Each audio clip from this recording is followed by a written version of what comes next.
Ever feel like you're doing this teaching thing alone? You don't have to be. Shared teaching is all about sharing the workload through the power of collaboration and teamwork. Together, we'll walk through all the difficult parts of teaching and learn how to streamline our processes, fine-tune our time management, and develop a more manageable workload.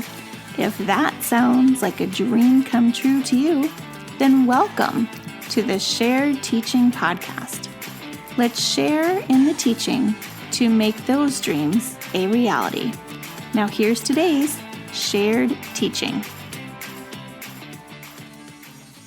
Welcome back to the Shared Teaching Podcast. It's Susan here, and it's not too late to grab your free ticket to the Educate and Rejuvenate Conference happening right now until January 10th, 2025. Again, it's free. Grab your ticket at bit.ly/capital E, capital R, lowercase winter. That link will be in my show notes. So go ahead and grab it, and don't forget to check out my session on there about teaching writing with less stress. So speaking of writing, let's go ahead and move on to today's episode, which is Steps of the Writing Process, and it's another Writing Tip Wednesday episode. So if you've been liking these writing tips every Wednesday, please leave me a review on Apple Podcasts to let me know to keep continuing them, because I'm kind of on the fence whether I want to do them every other week or continue with every week. So please weigh in here, let me know what I should decide. Okay, so steps of the writing process. I really feel this is one of the most important things that we should be teaching our students when it comes to writing. And they need to know these steps in the process because they kind of need to see what's coming up to begin to understand writing as a whole is a process. Just like math has a process, science has a process, right? You have these steps you move through to solve a problem, or these steps you move through to create an experiment. We have steps we move through to create a writing piece. So just teaching them those steps and being very explicit about them can really help them begin to understand this whole thing called writing and keep you a little less frustrated. So win-win bonus, right? Okay, so the first step, of course, is planning, and I use a 5-step writing process. So we have planning, writing, revising, editing, and publishing. So I'm just going to talk briefly about each one of them today, and I do have some other resources I'm going to reference in the show notes that you can go ahead and check out again later. Okay, so the first step is planning. Sometimes it's also called brainstorming, but I feel like when you call it planning, then you're going to share with your class that there are different types of plans. If you're going to call it something else like brainstorming, which I feel is one of the types of the plans, then your students might get a little confused later. So we're just going to call it planning, at least in my eyes, and then brainstorming is a type of one of those plans. Makes sense? I hope. Okay. So in the beginning of the year, I really feel it's different. I really feel it's important to introduce these different types of plans. So one day we might use a circle map each day that we're writing. We might use it throughout the week. Kind of depends on if they're getting the gist of how to use a circle map. If they're all over the place and they're not understanding it, then we're going to break it out again the next day, right? So you know your kids best. You kind of have to play it by ear when it comes to that. So another day, I'm going to teach them how to use a graphic organizer, right? And there's so many different types of graphic organizers. I'm having trouble speaking today. So the ones that I like to use are typically tables. I find it just very easy to organize the information. It's not all cutesy and fancy, which is totally not me. So that's the way I like to go. And then we might use just a regular old piece of paper, right? Here's a sheet of notepaper, and we're going to brain dump on it. So the point is just to expose the class to different ways of planning. Because as adults, we favor one type. At least I know I do. So it's important that students learn to choose what feels good for them so that in the future, when their teacher says, hey, write a plan before you write, they're going to have all these options to choose from, and they're going to choose what feels best, okay? So if you want a little bit more information about a organizer that I might use at the beginning of the school year, you want to tune into episode 138, which is about personal narrative heart maps. Okay, so the next step in the writing process is writing. So it's writing the piece or the story. So here I'm showing students how to use their plan to write, which is very important. This can be very difficult for first and second graders and can take a few weeks, so don't get discouraged. You're just going to keep modeling it, and your students are going to keep trying it, and eventually they will begin to figure it out. I promise you. Okay, so some of the common mistakes I see my students doing at this phase when they're writing their story is they like to write out their entire story on the planning page. Okay, so maybe that's more of a mistake in this planning step, but we're talking about writing here. So they're writing their story, they're skipping the planning page, they're just using the planning page to write, okay? That's a big mistake. So they've really been taught repeatedly, I was trying to think of a nice way to phrase this, to use complete sentences. Nothing wrong with that, my first grade friends. Okay, because these typically when I'm talking on my podcast, I'm talking about second graders because that's the last grade I taught for several years in a row. Okay, so they're thinking in complete sentences because they were told, write a sentence, write a sentence, write a sentence, right? And the sentences create their writing. So it's really hard for them to let go of writing a complete sentence, especially if their teacher went over and over that when they're creating their plan. This really means for me that they haven't been clearly taught that planning is one step by itself and writing the story is another step by itself. They haven't differentiated those two. So teaching them explicitly about this is the planning stage, this is the writing stage can help overcome that whole part of I'm writing in my planning stage, right? A plan is just a plan, short words, not even complete sentences, just ideas on paper, right? That's how I like to get the point across.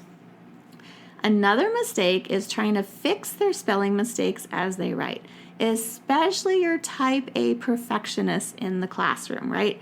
They're going to erase and rewrite until it's just perfect. So they get so stuck in this,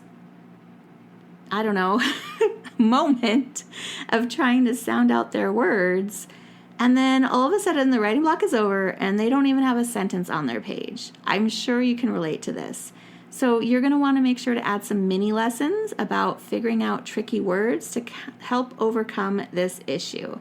And I have an episode on that. It's called Sounding Out Words. That is going to be episode 128 here on the podcast. And again, that will be in the show notes. Okay, third step is revising. So we have plan, write, revise. So after they're done writing, I'm going to teach them to revise their writing piece. However, we do not revise every piece we write. And I want to say that again. We don't revise every piece we write. I really don't want my students to hate the writing process by making them repeat all 5 of these steps each and every time they sit down to write a piece. It's not necessary. An author doesn't write an entire book from start to finish, revising and editing and then publishing it and then starting over again the next time they sit down, right? Like, that's just not realistic, and that's not what real writers do. And I'm trying to teach my students and build up their confidence by calling them real writers and showing them that they are real writers because they're doing the exact same thing a real writer does when they write. And one of those things is we are not going through the entire writing process for every piece of writing. Instead, when we enter the revision stage, we are ready to publish that piece. Now, I like to teach my students to use a revision checklist to revise their writing rather than memorize an acronym.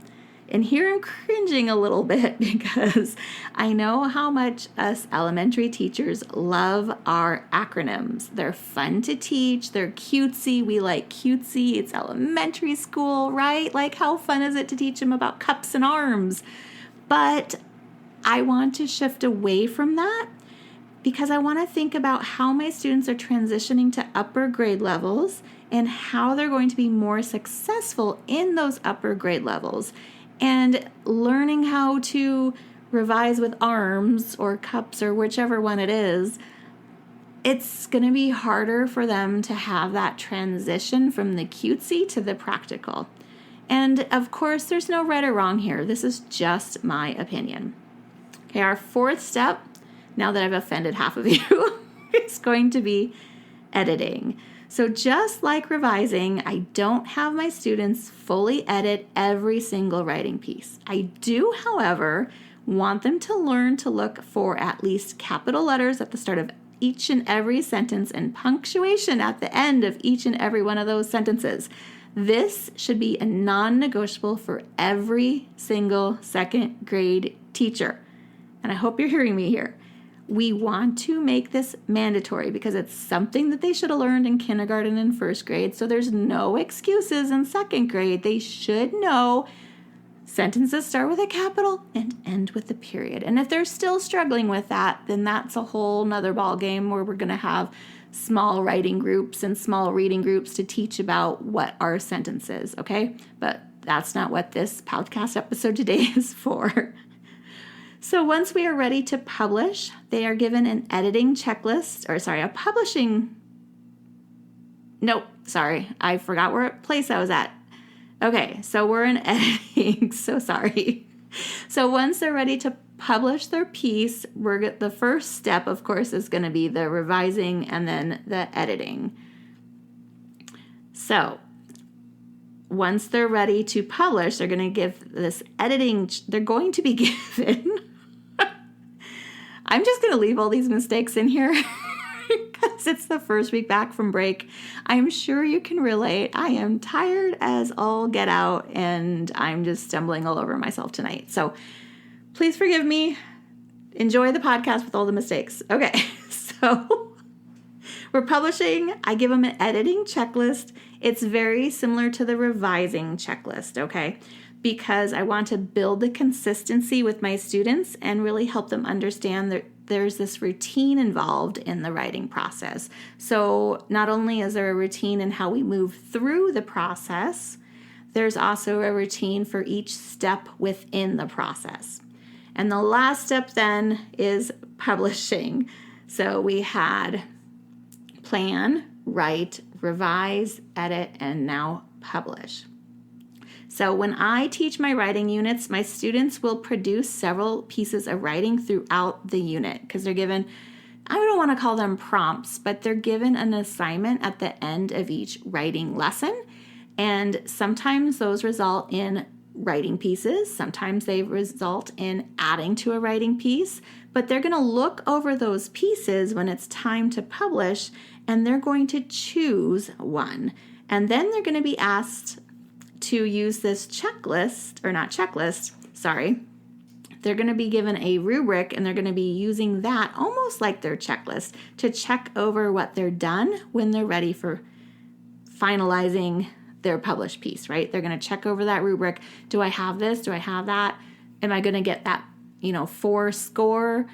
Am I going to get the highest score by doing all these things? Have I checked it for all these things? I'm training them how to read the rubric for grading, and then I use that same rubric to grade their writing so that eventually they're going to know, okay, I get the rubric up front. I know what she's expecting. Now I'm checking it before I turn it in, right? Because we want to instill those habits, even in our second graders, of checking their work.